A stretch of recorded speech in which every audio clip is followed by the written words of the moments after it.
Her 2 young daughters were playing on the beach building sandcastles, left unattended for not more than a moment, but when she returned, they had vanished without a trace. For 8 agonizing months, the heartbroken single mother searched desperately for her little girls, coordinating with police and combing every possible area of Australia, with no sign of them.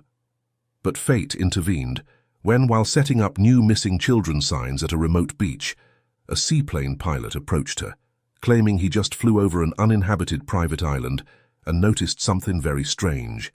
This discovery and chance encounter would change the entire case in ways no one could have imagined. Before we dive into this shocking story, let us know where you're watching from today, and if you like this video, don't forget to subscribe. Alexandra stepped out of the unmarked police car, feeling the warm Australian breeze against her face. She brushed a strand of hair from her eyes and glanced at the man who had driven her here, Ben, a police officer dressed in civilian clothes. His car was parked near a small wooden structure that served as both security lodge and information centre for this quiet beach in Western Australia. "This way," Ben said, leading her toward the building. Unlike the bustling tourist beaches of Queensland, this stretch of shoreline was serene, mostly frequented by locals from the nearby community. Alexandra could count the number of visitors on one hand as she scanned the beach. Ben walked ahead of her with purpose in his stride. At the door of the security lodge, he flashed his badge to the 2 men standing guard. They nodded in recognition and ushered them inside. The interior was simple but functional, with maps of the coastline pinned to corkboards and a radio system humming quietly in the corner. "This is Alexandra," Ben introduced her to the 3 local authorities inside, "the mother of Casey and Chloe, the missing girls I told you about." The tallest of the men nodded solemnly. "The Queensland case, we received the reports a few months back." Alexandra stood straighter, clutching her purse tightly. "Yes, my daughters have been missing for 8 months now." Her voice remained steady despite the pain that flashed across her face. "They were last seen at a beach in Queensland." Ben placed a supportive hand on her shoulder. "We've been searching across all states, last month in New South Wales, last week in Perth. Now we're continuing north along Western Australia." One of the officers, an older man with weathered skin that spoke of years in the sun, stepped forward. "I'm Officer Davis. We've been briefed about your case. Terrible situation. We're planning to search this area thoroughly for the next few days," Ben explained, his professional demeanor never wavering. "Alexandra would like permission to post missing children signs around the beach and town." Officer Davis nodded immediately. "Of course, please do whatever you need. We'll help in any way possible." "Thank you," Alexandra said softly. "I'd like to get to the beach before it gets too hot, if that's all right." Ben nodded. "I'll stay here with the officers to coordinate our search efforts. We'll be in touch throughout the day." Alexandra thanked them and stepped outside into the morning light. She had only walked a few paces when she heard Ben calling her name. She turned to see him jogging to catch up. "Alexandra," he said, his voice gentler than it had been inside with the other officers. "Remember what we discussed earlier?" Alexandra's shoulders slumped slightly and she nodded, swallowing hard. "I know. 8 months is a long time." Ben's eyes reflected genuine sympathy. "If we don't find anything here in Western Australia by the end of the month, we'll need to consider other approaches." He couldn't finish the sentence, but the implication hung heavily between them. "You mean stop searching," Alexandra said, her voice barely above a whisper. "Because you think they're—" She couldn't bring herself to say the word. Ben shifted uncomfortably. "We've checked every state, followed every lead. No one has seen them." Alexandra straightened her spine. "I should get going then. Make the most of the time we have." Ben walked to his car and unlocked the trunk. He pulled out several wooden stakes with laminated missing children posters attached to them and a stack of additional flyers. "Here, call me when you're done and I'll pick you up." Alexandra took the materials with a nod of thanks. As Ben returned to the security lodge, she turned toward the beach, the weight of the signs in her hands nothing compared to the weight in her heart. The wind whipped Alexandra's hair as she walked along the shoreline, wooden stakes clutched tightly in one hand and posters in the other. With each step, memories of that terrible day 8 months ago crashed over her like the waves to her right. It had been a solemn occasion. She and her daughters had scattered her husband David's ashes over the Queensland waters that morning. Cancer had taken him too young, leaving Alexandra a widow at 34, with 2 young daughters to raise alone. After the emotional ceremony, they'd stayed at the beach trying to find some semblance of peace in the gentle rhythm of the waves. Alexandra had gone to buy drinks at a beachside cafe, leaving Casey and Chloe building a sandcastle just 20 yards away. She had only turned her back for 5 minutes. 5 minutes that had stretched into 8 months of desperate searching. A tear rolled down her cheek, quickly dried by the salty breeze. She wiped at her face with the back of her hand, forcing herself to focus on the present. "I have to be strong," she whispered to herself. "They're out there somewhere." Alexandra refused to believe they had simply wandered off or drowned. Her girls were too smart, too cautious around water. Someone had taken them, someone who knew how to disappear without a trace. Finding a spot where the sand was still dry but visible to beachgoers, Alexandra began digging a small hole with her hands. She worked methodically, pushing the wooden stake deep into the sand until it stood firmly, the faces of her daughters smiling back at her from the laminated poster. Casey's gap-toothed smile, a result of losing her first tooth just weeks before her disappearance. Chloe's dimples that appeared whenever she laughed. 6 and 5 years old, so innocent, so vulnerable. Alexandra stared at their photographs, then at the vast ocean beyond, whispering a prayer to whatever forces might be listening. Ben's words echoed in her mind. The police theory was straightforward. If the girls were still alive after 8 months, someone would have seen them. If they had been kidnapped, there would be some trace of information, a ransom demand, credit card transactions, something. The lack of evidence led them to believe the worst. Lost in her thoughts, Alexandra didn't immediately notice the approaching aircraft.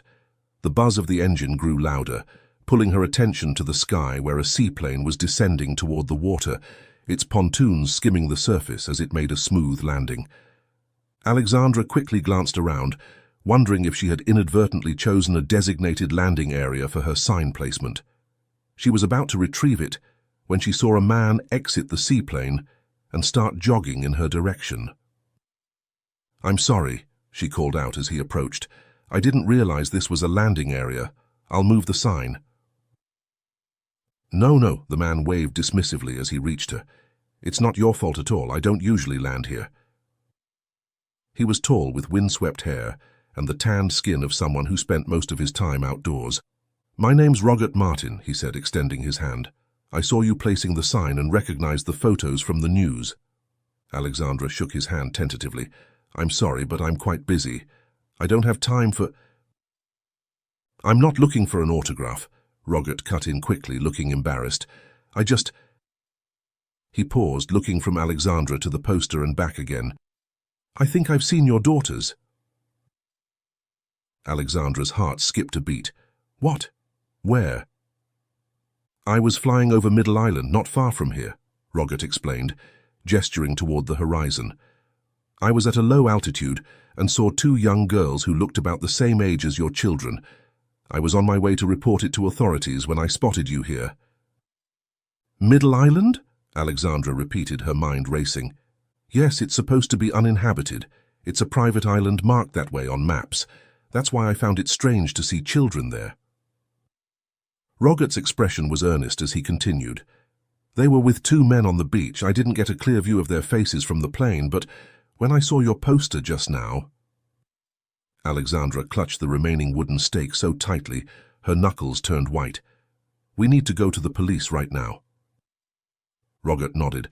"I was heading there anyway. Don't worry, the authorities will check it out and confirm if they're your daughters." Hope, dangerous, fragile hope, flickered in Alexandra's chest as she followed Roggett back toward the security lodge, where Ben waited with the local officers. Alexandra and Roggett hurried into the small building, where Ben was still talking with the local officers. The conversation stopped as they entered, all eyes turning toward them. "Alexandra," Ben asked, noting her flushed face and rapid breathing, Officer Davis nodded in recognition at Roggett. "Martin, didn't expect to see you today." "I need to report something," Roggett said without preamble. "I was flying over Middle Island about an hour ago and saw 2 young girls with a few men on the beach." Ben straightened, his attention immediately captured. "Middle Island is uninhabited, isn't it?" "It's a private island," Officer Davis explained, "owned by a group of wealthy individuals. They visit occasionally." Roggett turned to Alexandra. "When I saw you on the beach with the missing poster, I realized the girls I spotted looked similar to your daughters." "Are you certain of this?" Ben asked, his tone measured but urgent. Roggett shook his head slightly. "I can't be 100% sure. I was just flying by, didn't get a clear look at their faces." Officer Davis typed something into the computer terminal. "It could easily be the children of the island owners," he suggested, his fingers tapping on the keyboard. "Let me check our database." Alexandra stepped forward, her voice trembling but determined. "I need you to check. Please, if there's even a slight chance." "We understand," Ben assured her, though his expression remained carefully neutral. The tension in the room was palpable as Officer Davis clicked through various screens. Alexandra couldn't stop her gaze from darting between the computer and Ben's face, looking for any sign, any reaction. "Here we go," Officer Davis finally said. "Middle Island is jointly owned by several wealthy individuals from Perth and Sydney. According to our records, at least 3 of them have young daughters between the ages of 4 and 8. Alexandra's momentary hope dimmed. "But what if—" "So what Roggett saw was most likely the owner's children," Officer Davis concluded, leaning back in his chair. "Mystery solved." Alexandra shook her head adamantly. "You don't know that for certain. Please, couldn't someone go check? Just to be sure." Officer Davis exchanged glances with his colleagues. "Mrs. Hamilton, your daughters went missing in Queensland, thousands of kilometers from here. It's highly unlikely that—" "Please," Alexandra interrupted, her voice breaking. "I've been searching for 8 months. What's one more check? What if they're there and we do nothing?" Ben stepped forward. "Alexandra, I understand how you feel, but—" "No, you don't understand," she said, turning to face him. "You can't possibly understand what it's like to lose your children, to not know if they're alive or dead, to imagine them calling for you every night when you close your eyes." The room fell silent. Even Officer Davis looked uncomfortable. "What about a compromise?" Ben finally suggested. "We'll send officers to the island to check, just to be thorough. They can make inquiries about whether anyone has seen Casey and Chloe." Officer Davis sighed but nodded reluctantly. "I suppose we could arrange that." "Thank you," Alexandra whispered, relief flooding through her. "Wait outside with Roggett," Ben told her gently. "I need to discuss the logistics with the officers." Alexandra nodded and followed Roggett out of the room, feeling a strange mixture of hope and trepidation. As the door closed behind them, she could hear Ben's voice, now firmer and more authoritative, as he began coordinating with the local authorities. "I'm sorry if I got your hopes up," Roggett said as they stood outside the security lodge. The midday sun was high overhead, casting short shadows on the sandy ground. Alexandra shook her head. "Don't apologize, we don't know what they'll find yet." Before Roggett could respond, the door opened and Ben emerged, followed by 2 uniformed officers. The officers appeared to be locals, with the same weathered skin and relaxed demeanor that seemed common in this coastal community. "Alexandra," Ben said, "we've arranged for these officers to visit Middle Island. They know the owners better than I do, which should make things easier." The taller of the 2 officers nodded toward Alexandra. "We'll be thorough, ma'am." Roggett stepped forward. "I can take them in my seaplane. It'll be faster than going by boat." Ben considered this, then nodded. "That would be helpful, thank you." As the officers coordinated with Roggett, Alexandra watched them closely, desperately wanting to go along but knowing they wouldn't allow it. Roggett approached her before boarding the seaplane. "Here's my number," he said, handing her a business card, "in case you need to reach me or if you hear anything new." Alexandra took the card and gave him her own number in return. "Thank you for everything, Roggett. Not many people would have stopped to help." Roggett nodded, a serious expression on his face. I hope it turns out well. I'll call you as soon as we learn anything. Alexandra and Ben stood side by side on the beach, watching as Roggett and the two officers boarded the seaplane. The engine roared to life, and the aircraft skimmed across the water before lifting into the air, becoming smaller and smaller until it disappeared from view. Now we wait, Ben said, turning to look at Alexandra. He frowned slightly. You look exhausted. When was the last time you slept properly? Alexandra couldn't remember. The days had blurred together during these months of searching. I'm fine, she insisted. No, you're not, Ben said gently. I've booked an apartment for you not far from here. You should rest while we wait for news. Alexandra started to protest, but realized how drained she truly felt. Maybe you're right, she conceded. Ben drove them to a small two-story apartment building about 15 minutes from the beach. The town was quaint, with a main street lined with small shops and cafes. Few people were out in the midday heat. At the front desk, Ben handled the check-in process while Alexandra waited, her mind constantly returning to the island and what the officers might find there. Would they recognize her daughters if they saw them? Would they look hard enough? The questions circled in her mind like hungry vultures. Room 204, Ben said, handing her a key. I'll come back when we hear from the officers. Try to get some rest in the meantime. Alexandra nodded, taking the key. Thank you, Ben, for everything. It's my job, he replied, though his expression suggested it was more than that. Call if you need anything. Inside the apartment, Alexandra set down her bags and looked around the small space. It was clean and comfortable, with a kitchenette, a small sitting area, and a bedroom through an open door. The pile of missing children posters sat on the table where she'd placed them, Casey and Chloe's smiling faces looking back at her. The walls seemed to close in as she stood there, the silence deafening. How could she rest when her daughters might be so close?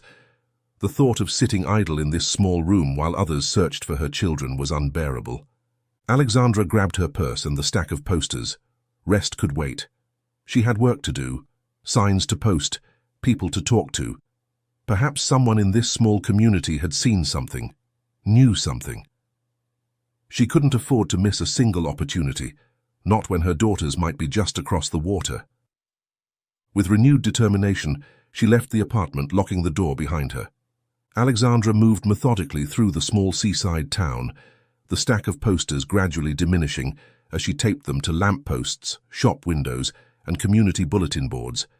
Each poster was a silent plea, a desperate mother's call for help.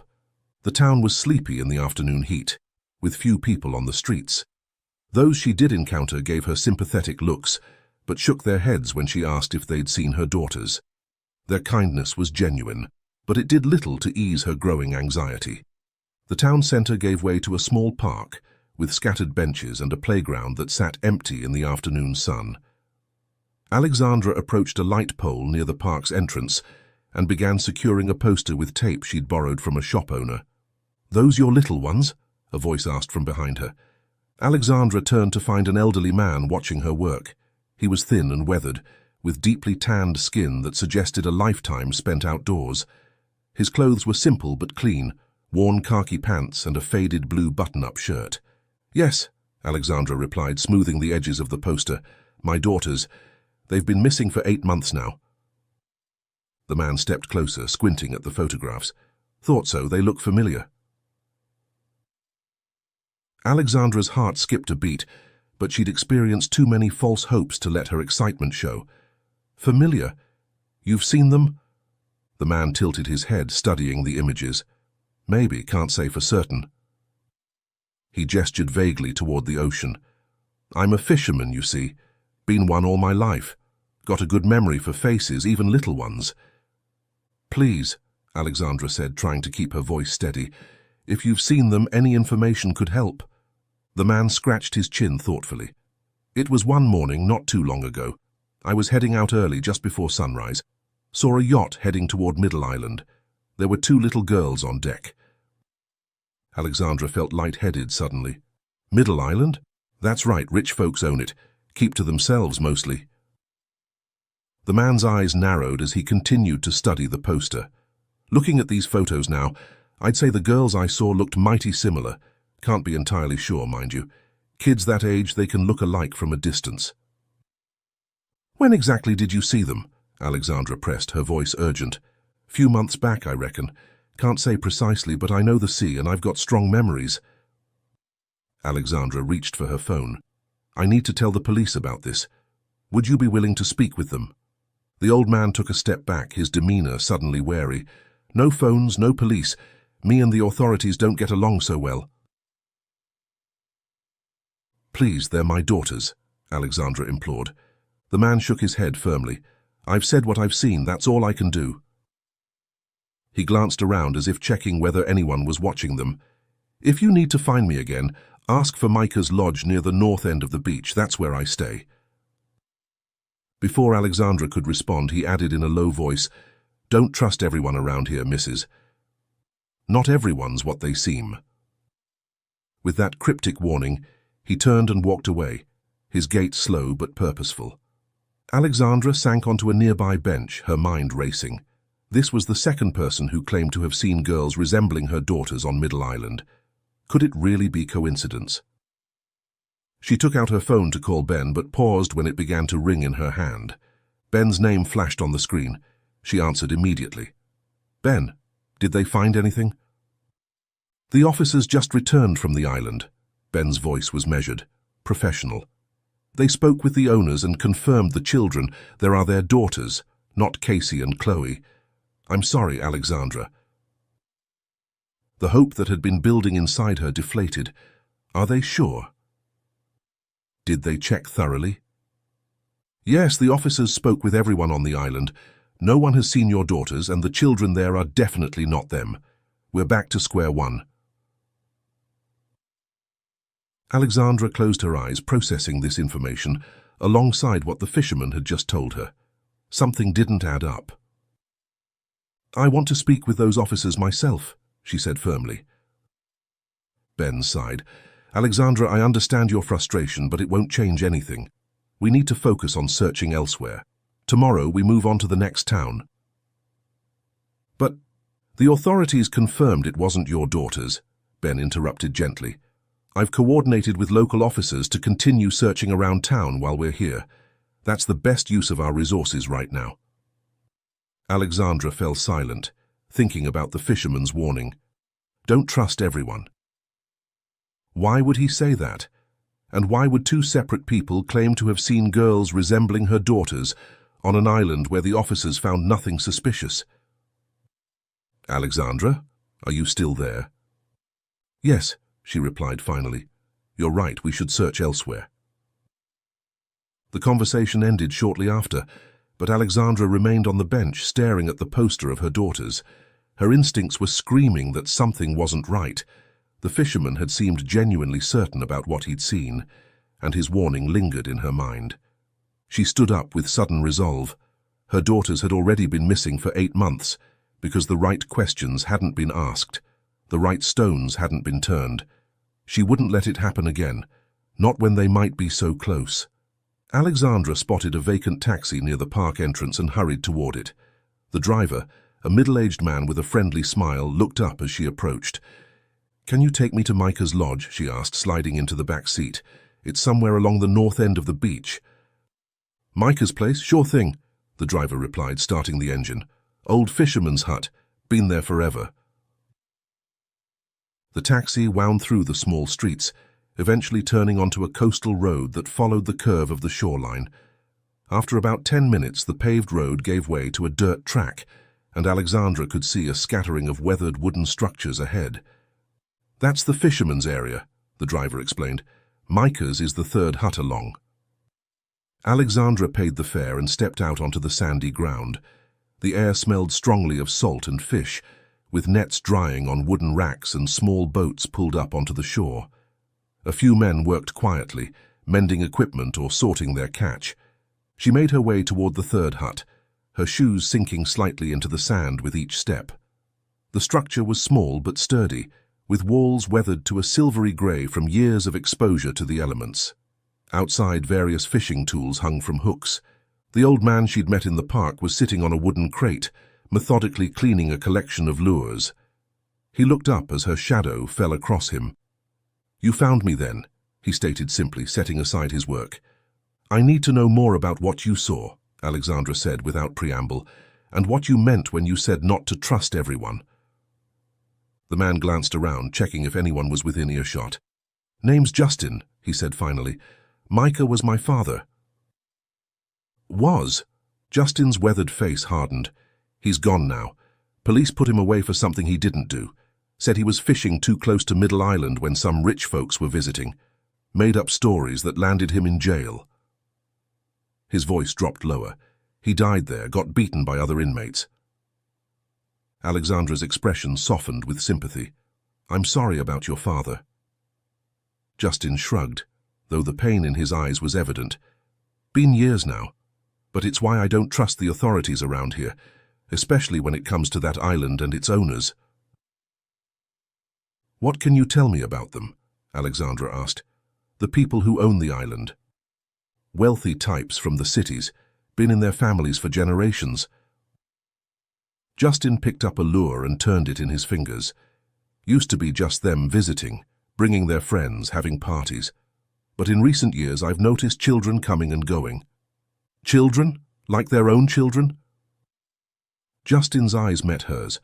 "That's what everyone says, their daughters, their sons, their friends' kids.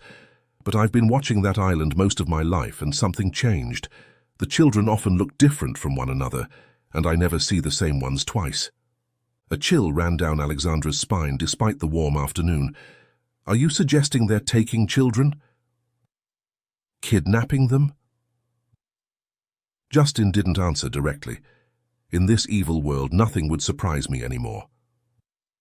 He set the lure down carefully. "When you came asking about your daughters and mentioned that pilot who saw similar-looking girls on the island, well, it got me thinking." "The police went to check," Alexandra said. "They claimed the children there belonged to the owners." Justin scoffed. "And you believe them? After two separate people told you they saw girls matching your daughter's description?" Alexandra hesitated. "I don't know what to believe anymore." "Come with me," Justin said suddenly, standing up. He walked around to the back of his hut where a pair of high-powered binoculars hung from a hook.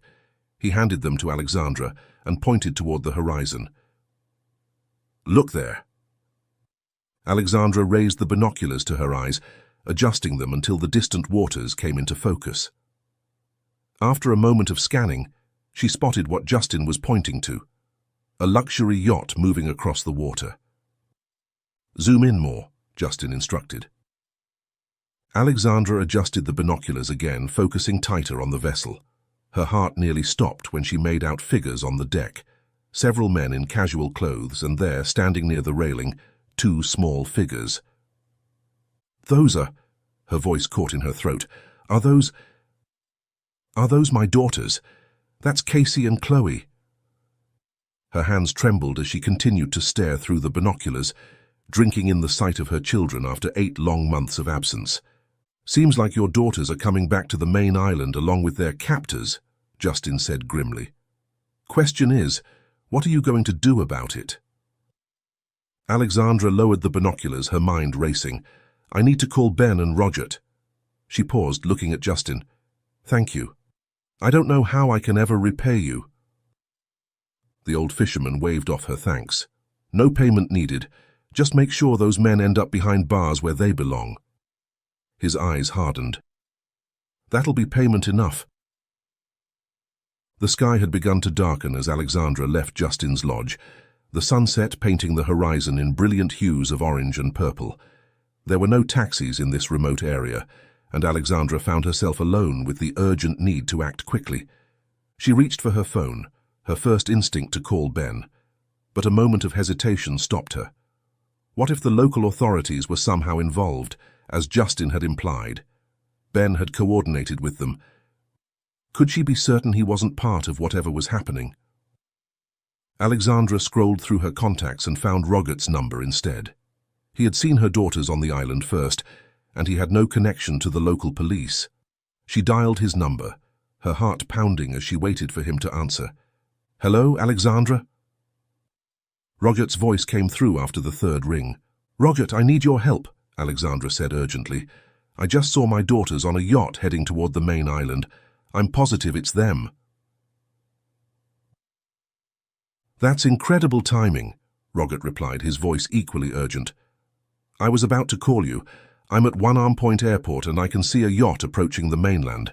There are 2 young girls on board who look remarkably similar to your daughters from the photos. Alexandra's breath caught. Where exactly are they heading, do you know? They seem to be making for the private marina north of town. I don't want to lose sight of them. If I leave now, I won't know where they go once they dock. Stay there, Alexandra decided quickly. Keep watching them. I'll call Ben and get him to meet you there with officers. Good plan. I'll keep the line open if anything changes. Alexandra ended the call and immediately dialed Ben's number. Despite her lingering doubts, she needed his help. He had the authority and resources she lacked. Alexandra, Ben answered promptly. Is everything okay? I've found my daughters, she said without preamble. They're on a yacht heading to the main island right now. Roget can see them from the airport, and I saw them through binoculars from the fisherman's lodge. Wait, slow down, Ben said. What fisherman? When did you see this? Alexandra quickly explained about meeting Justin and what he had told her, including his suspicions about the Middle Island owners and the local authorities. That's a serious accusation, Ben said, his tone careful. Where are you now? Alexandra gave him her location near Justin's lodge. Ben, I know how this sounds, but I'm certain it's them. 2 different people have seen girls matching their description, and now I've seen them with my own eyes. There was a brief silence on the line. Stay where you are. I'll pick you up in 10 minutes. Don't approach anyone else about this. Alexandra paced anxiously as she waited, keeping her phone ready in case Roget called with an update. True to his word, Ben's car appeared within minutes, kicking up dust as it came to a stop beside her. Get in, he said, leaning across to open the passenger door. Once inside, Alexandra turned to him immediately. We need to hurry. They could disappear again. Ben nodded, his expression serious as he put the car in drive. Tell me exactly what Justin told you. As they drove, Alexandra relayed the entire conversation, including Justin's warning about trusting the authorities and his claim that children often appeared on the island only to never be seen again. If what he's saying is true, Ben said carefully, and if the local authorities are somehow involved in covering for these people, then we need to be extremely careful. This is bigger than just finding your daughters. I don't care how big it is, Alexandra said fiercely. I just want Casey and Chloe back. Ben nodded. I understand, but we need to do this right. First, I need to know if you're absolutely certain the girls you saw were your daughters. This is dangerous territory we're entering. Alexandra met his gaze steadily. I saw them, Ben. A mother knows her children. Ben held her gaze for a long moment before nodding. All right, here's what we'll do. He tapped his earpiece. I'm going to call Roget back and get a current location. Then I'll coordinate with my team from Queensland, those who had come with us here, not the local officers. We'll approach this from 2 angles to make sure they can't escape. Alexandra watched as Ben made the call, putting it on speaker so she could hear. Roget, it's Ben. I'm with Alexandra. What's your current position? They're still on track, Roget reported without delay. They're making their way to the beach coast. They must be leaving the island after the officers questioned them earlier. Ben's expression darkened. Can you confirm your exact coordinates? As Roget relayed the information, Ben entered it into his car's GPS. I'm going to contact my team and the local authority. If the authorities are corrupt, they might tip off the men, causing them to change course and return to the island. Can you get to your seaplane? Heading there, Roget confirmed. If they try to return to Middle Island, I can intercept them from the air. Perfect. Stay on this line with Alexandra. I need to make another call. Ben handed the phone to Alexandra and pulled out a second device, quickly dialing a number. Alexandra held the phone tightly. Roget, can you still see my daughters? Yes, they're still on deck. They appear to be... Wait, they're being taken below now. I think they're preparing to land. Ben ended his call and turned to Alexandra. My team is in position, and I've informed the local authorities about everything you told me. We'll approach from the south while my team moves in from the north. If those men get tipped off, we know it must be the police and they would head back to the water. Roget can track them from the air. We'll have them surrounded. Alexandra nodded, a mixture of fear and determination coursing through her. What about the local police if they're involved? I just called the state police commissioner directly, Ben said grimly. If the local authorities are corrupt, we're about to find out. As if on cue, Ben's radio crackled to life. Officer Hansen, this is dispatch. We've received reports of suspicious activity at Jologo Beach. Please confirm your position.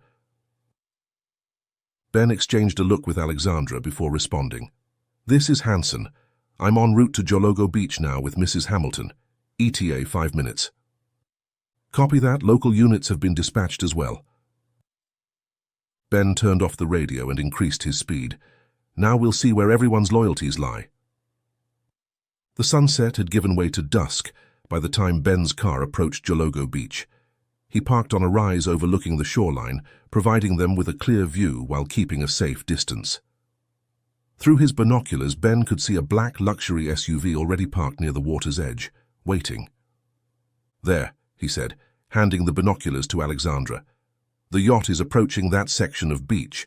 Look at the figures disembarking from the smaller boat. Alexandra adjusted the focus, her hands trembling slightly. I see them.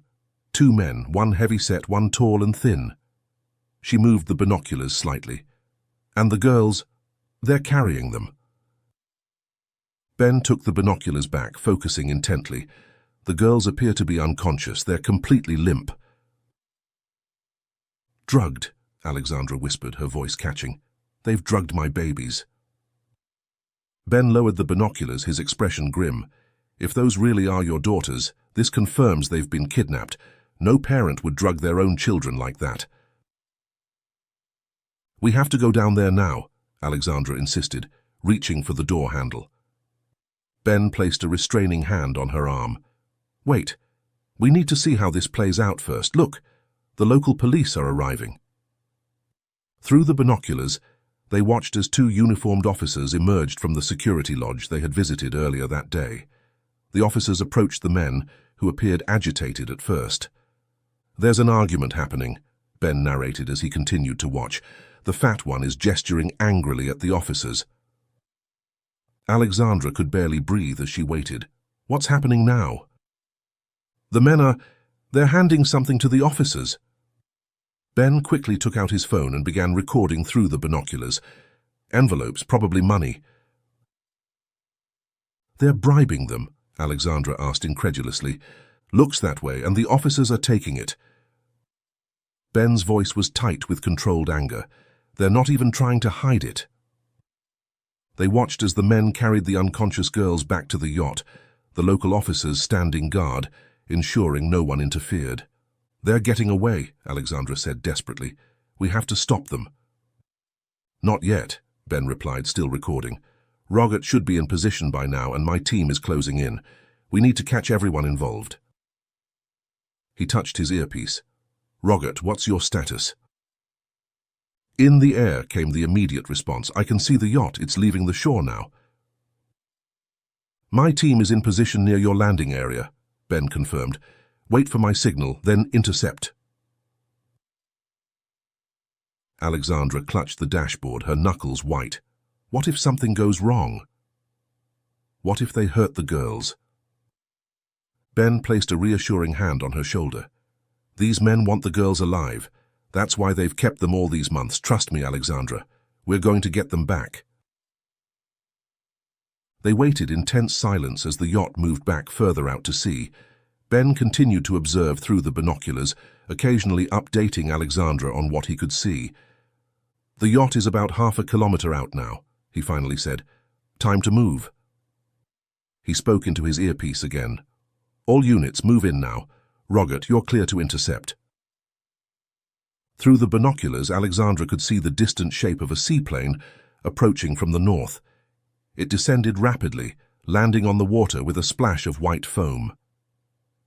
It's happening, Ben said, starting the car. "We're going to intercept the corrupt officers. Stay in the car until I tell you it's safe."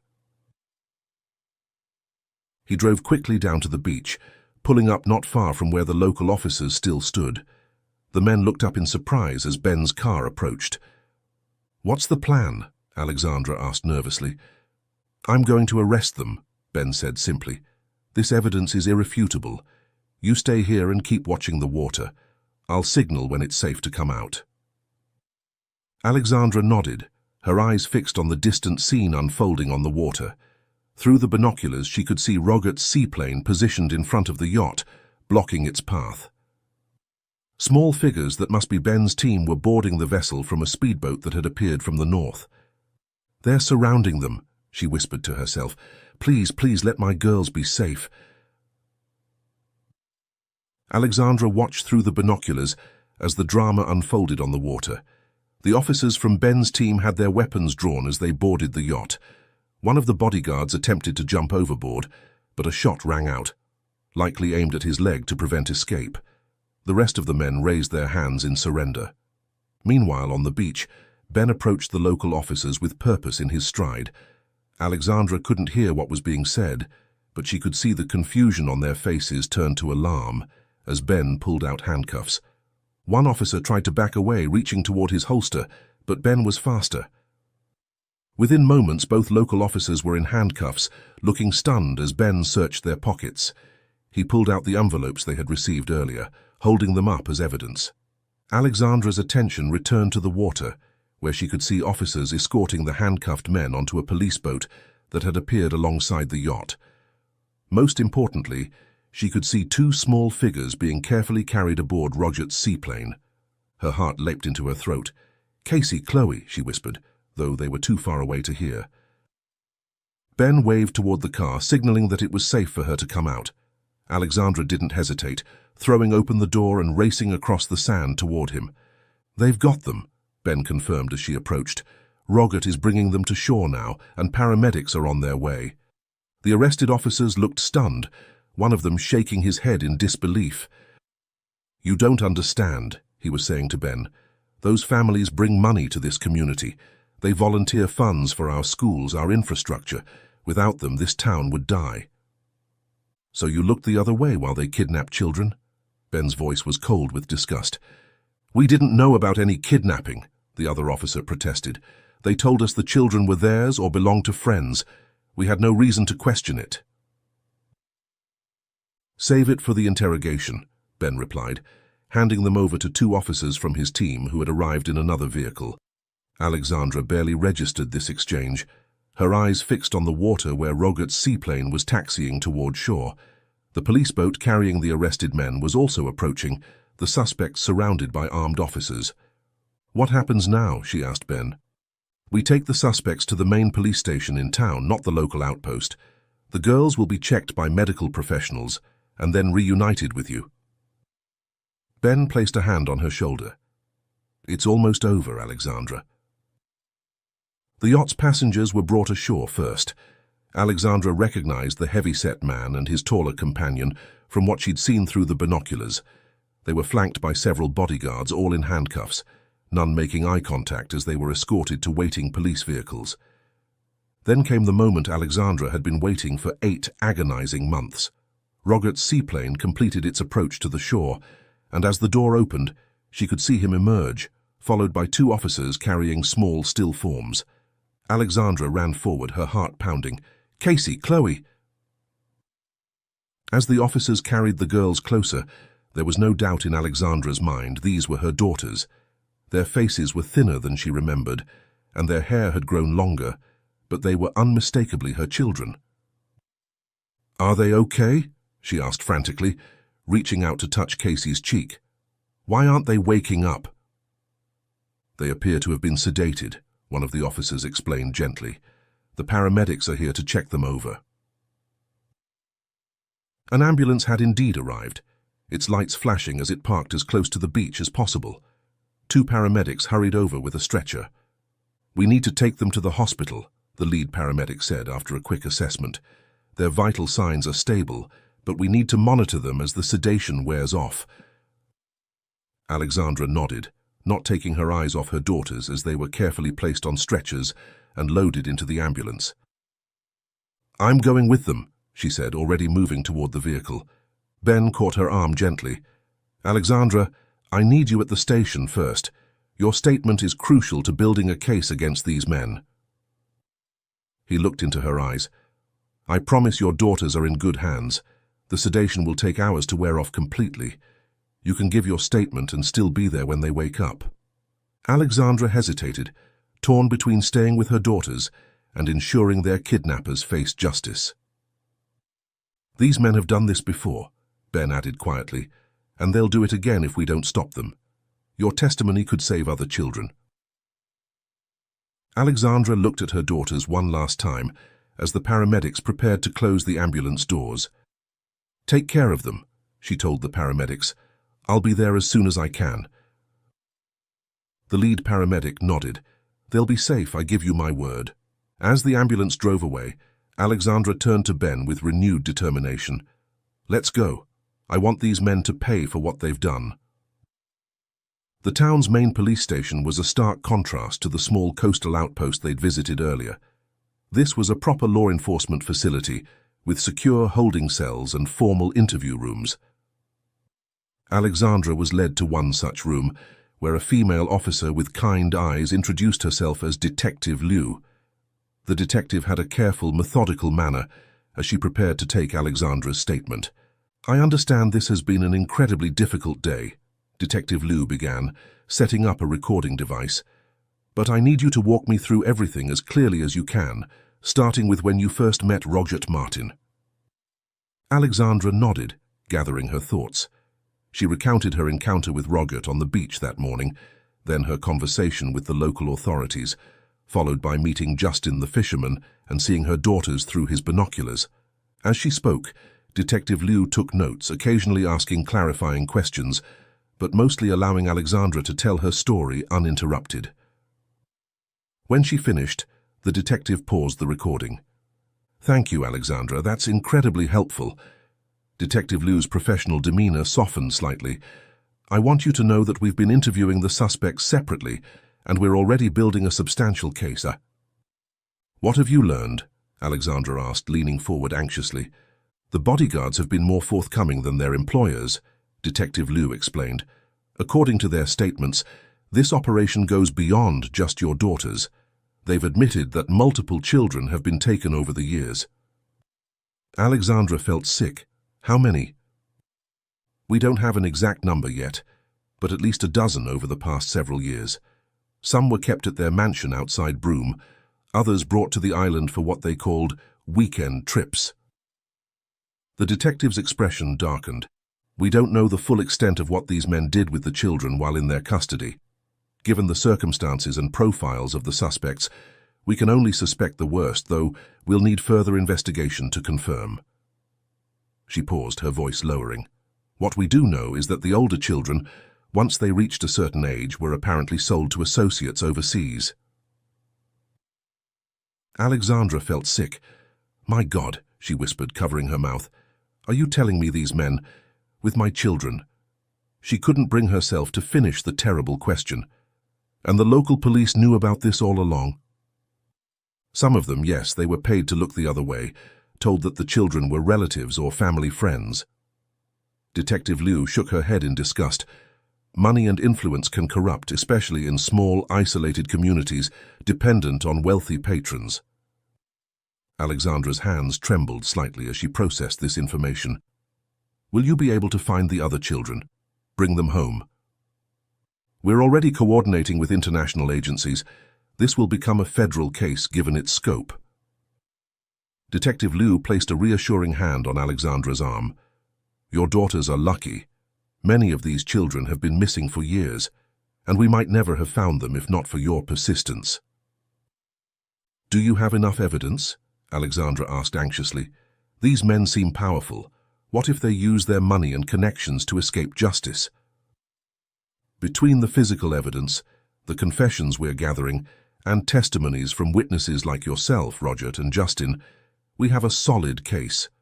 Money and influence have their limits in this country, especially in cases involving child trafficking." Detective Liu's expression was determined. This will be a long legal battle, but we're committed to seeing it through. Alexandra nodded, feeling a weight lift from her shoulders. After 8 months of desperate searching, justice was finally within reach. What about the corrupted officers? Will they face charges too? Absolutely. Internal Affairs is already investigating the entire coastal station. Every officer will be questioned, and those involved will be prosecuted. Detective Liu's voice hardened. We take corruption within our ranks very seriously. After answering a few more questions and signing her statement, Alexandra was finally free to go. Outside the interview room, she found Roger waiting for her. I wanted to make sure you were okay, he said, standing as she approached, and to offer you a ride to the hospital if you need one. Thank you, Alexandra said with genuine gratitude, for everything. If you hadn't spotted my daughters from your plane this morning... Roger shook his head. I'm just glad I could help. The officers told me their plane is being processed for evidence, so I'm grounded for a day or two anyway. Ben appeared from another corridor, looking tired but satisfied. All done here, Alexandra. One of my officers can drive you to the hospital now. Actually, Alexandra looked at Roger, I'd appreciate it if you'd come with me. You were part of bringing my daughters home. I'd like you to be there when they wake up. Roger seemed surprised but nodded. I'd be honored. Ben called over a young officer who would drive them to the hospital. As they prepared to leave, Ben touched Alexandra's arm gently. We've got a long road ahead with the legal proceedings, but the most important thing is that Casey and Chloe are safe now. You did it, Alexandra. You never gave up and you found them. Alexandra smiled through sudden tears. Thank you, Ben, for believing in me when others didn't. With that, she left with Roger, her heart lighter than it had been in 8 long months, eager to finally reunite with her daughters. The hospital corridor was quiet as Alexandra and Roger followed the nurse toward the room where Casey and Chloe had been taken. Each step brought Alexandra closer to a moment she had dreamed about for 8 agonizing months, a reunion she had sometimes feared would never happen. They're both doing well, the nurse explained as they walked. The sedative they were given was mild, meant to keep them calm rather than completely unconscious. They've been awake for about 20 minutes now. Alexandra's heart raced as the nurse stopped outside a door marked 215. They're right in here, take as much time as you need. With trembling hands, Alexandra pushed open the door. The room was bright with afternoon sunlight streaming through the windows. 2 small beds stood side by side, and sitting up in them, looking somewhat bewildered but alert, were Casey and Chloe. For a moment no one moved or spoke. Then Casey's eyes widened in recognition. Mommy! Alexandra rushed forward, gathering both girls into her arms as tears flowed freely down her cheeks. My babies, she whispered, holding them close, feeling their warmth, their solidity, proof that this wasn't just another dream. I've missed you so much. Chloe's small arms wrapped around her mother's neck. You found us, Mommy, you really found us. I never stopped looking, Alexandra assured them, pulling back slightly to look at their faces. They were thinner than she remembered, with longer hair and slightly sun-darkened skin, but their eyes were the same.